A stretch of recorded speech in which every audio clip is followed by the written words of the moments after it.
Balita mula sa labas ng bansa, mosyon para ma-impeach si SOCOR President Yoon Suk-yeol lumusot na sa National Assembly ng South Korea at mga paaralan at universidad sa Damascus sa Syria muling nagbukas. Si Joyce Salamatin sa sentro ng balita.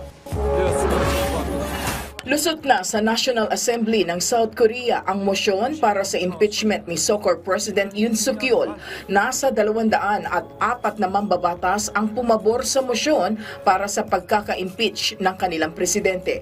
Mayroon namang 180 araw ang South Korea Constitutional Court para sa deliberasyon. Samantala, itinalaga si SOCOR Prime Minister Han Duck-soo bilang interim president. Ayon kay Han, kanyang haharapin ang mabigat na responsibilidad bilang pansamantalang presidente sa gitna ng kasalukuyang political situation sa bansa. Kasabay niyan ay humingi rin ng tawad ang ministro sa kanilang mga kababayan dahil sa pangyayari.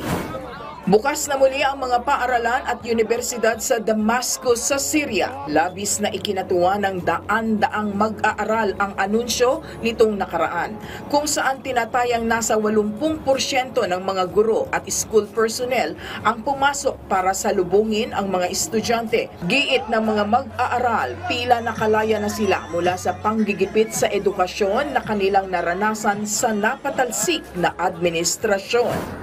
Ibinasura ng US Supreme Court ang mosyon na inihain ng kumpanyang TikTok hinggil sa nakatakdang pagban ng app sa Amerika. Mababatid na sa Enero sa susunod na taon ay pagbabawalan na ng American government ang paggamit at operasyon ng TikTok sa bansa. Ito'y dahil umano sa security threat na dala ng kumpanya dahil sa mother company nitong ByteDance. Batay sa apela, wala umanong ugnayan sa pagitan ng TikTok at China. Binigyang diin rin nila na ang kanilang data ay nakastore sa US cloud servers na ino-operate ng isang American company.